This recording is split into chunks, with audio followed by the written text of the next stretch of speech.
Viva Voz, com Vera Magalhães.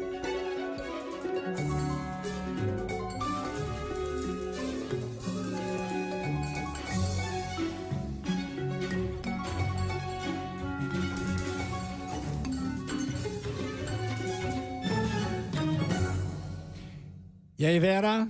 Boa tarde, Sardenberg. Bem-vinda, Cássia Regina, de volta das férias. Muito obrigada, Vera. Ótima tarde para você. Vera uma guerreira. Vera o quê? Vera o quê? Vera Regina. De Cássia Regina para Vera Regina.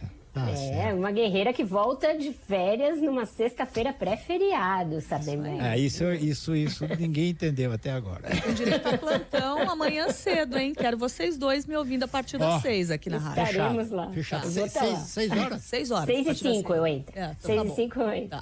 Tá bom. Bom, Vera, seguinte, esses últimos dias a situação se apertou, o cerco se apertou em relação à família Bolsonaro, né? Houve revelações importantes, como o caso daquele menino, né? Que trabalhava lá para a família Bolsonaro, quando o Bolsonaro era casado com a Ana Cristina, né? E aí as histórias da rachadinha que estão aparecendo uma atrás da outra, né, Vera?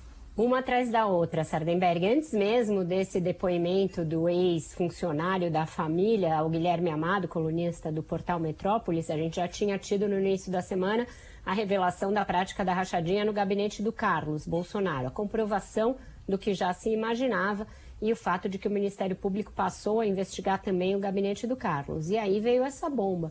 A entrevista, né, uma série de entrevistas com desdobramentos dadas pelo ex-funcionário Marcelo Nogueira ao repórter Guilherme Amado, colunista Guilherme Amado, em que ele conta coisas do arco da velha, né? Ele conta que foi empregado no gabinete do Flávio Bolsonaro anos a fio e que devolvia 80% de tudo o que recebia, não só o salário, nas mãos da Ana Cristina Valle, então mulher do Jair Bolsonaro, madrasta de Flávio e Carlos Bolsonaro, e que era quem primeiro gerenciava as rachadinhas nos gabinetes dos enteados. Ela era inclusive funcionária do Carlos Bolsonaro, teve seu sigilo quebrado nesse procedimento no qual o vereador é investigado.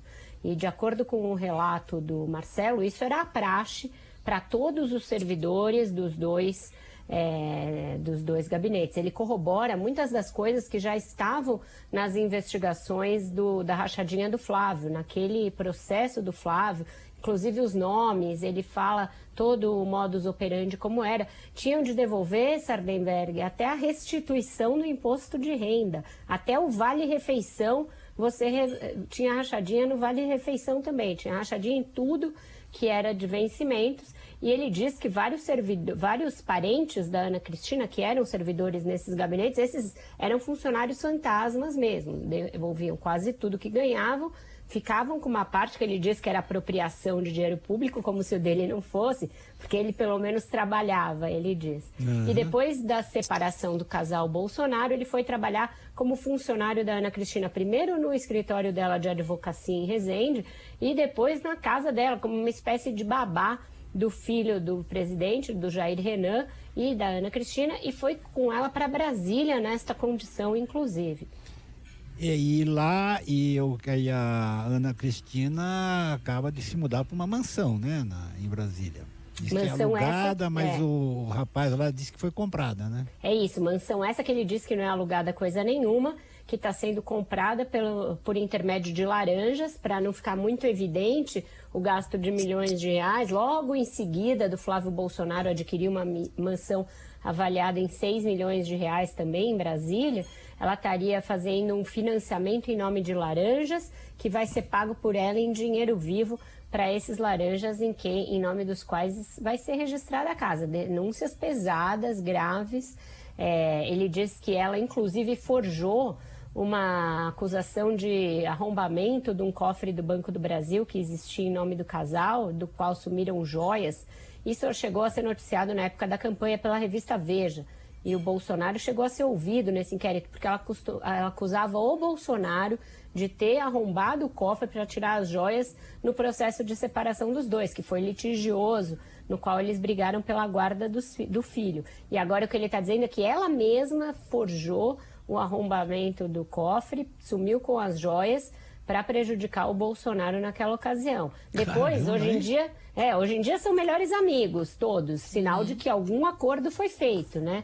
Porque antes era essa avacalhação, um processo outro e tal, e agora ela voltou, inclusive, a usar o nome dele nas redes, Ana Bolsonaro, não sei o que tal.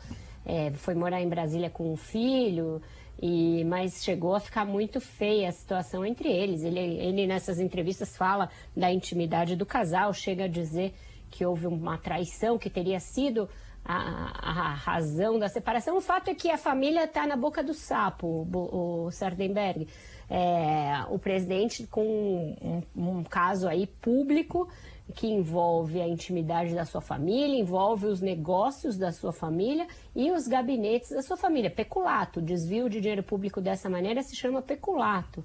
É um crime sério, do qual já havia muitas evidências ao longo de toda a vida parlamentar de toda a família Bolsonaro e que agora ganha um testemunho muito pesado por parte de alguém que conviveu com a família por muitos anos. Ele forneceu nas reportagens, inclusive, fotos dele com os filhos, dele com a mulher. Alguém que gozava da intimidade mesmo da família Bolsonaro. Bom, Vera, e para completar, hoje o presidente radicalizou mais um pouco ainda, disse que as manifestações do 7 de setembro serão um ultimato para duas pessoas, que ele não citou, mas todo mundo sabe que são os ministros Barroso e Alexandre de Moraes. Deve ser isso que você comentou, né? Quer dizer, ele vai se sentindo acuado, apertado, o cerco fechando e aí ele parte pro pau, né? Parte para o pau. Ele está muito acuado com essa coisa da família, Sardenberg. Muitos relatos de bastidores, de pessoas ligadas às Forças Armadas, de pessoas ligadas ao Congresso, de que o presidente conversa nos bastidores a respeito da possibilidade de algum dos seus filhos ou mais de um serem presos, dele ser preso quando deixar o mandato, que já teria colocado, inclusive, em discussão a possibilidade de anistia para si e para os filhos, caso deixe a presidência. A gente sabe que ele tem uma mente obsessiva e paranoica. E isso tem tirado o sono dele, que já não é um sono fácil e tranquilo, como ele mesmo já diz. Então, você mistura essa situação familiar, que vai se agravando, vai se agravar na justiça com certeza, com a situação política dele, que é de franca deterioração. Ontem a gente viu novos manifestos de entidades poderosas do PIB. Tudo isso leva o presidente a essa radicalização a que você se referiu. Ele ontem garantiu ao ministro Luiz Fux que não haveria nada de radical no 7 de setembro. E hoje, menos de 24 horas depois, fala em ultimato. Na live de ontem ele mentiu, dizendo que policiais da ativa podem participar sim de atos como 7 de setembro, porque não vai ter nada, é só um ato pela liberdade de expressão, quando a gente sabe que não é. Então o presidente está se encalacrando nas próprias palavras e nas próprias ações. A coisa tende a mudar de contorno depois do dia 7, Sardenberg. Tem de mudar enfim, grande preocupação, né, em relação a esse dia, né? Grande, os governadores começam a tomar pé da situação e perceber que eles têm de fazer medidas preventivas também para evitar perder o controle das suas polícias.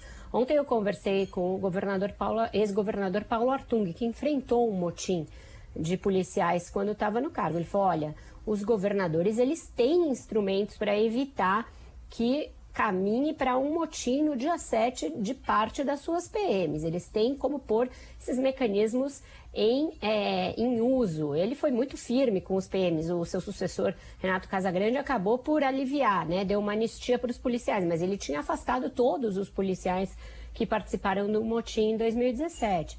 E ele lembrava também que houve um levante dos caminhoneiros, que levou a desabastecimento e a um grave prejuízo. Se você juntar no mesmo caldeirão levante de caminhoneiro e motim de policial, você para o país. Então o dia 7 vai ganhando esse contorno muito preocupante inclusive para esses setores do PIB que resolveram sair da moita e se manifestar, e o presidente jogando lenha na fogueira. Bom, Hoje sexta, sábado, domingo, continuamos acompanhando. Você estará conosco na segunda e na terça também, né? Porque estaremos... Vou. Não vai ter folga. Não tem como ter folga. A gente não tem folga nesse país, Sardenberg. Exatamente. Vera, obrigado, Vera. Até. Tchau, gente. Cássia, bom plantão. Obrigada, Vera. Até mais.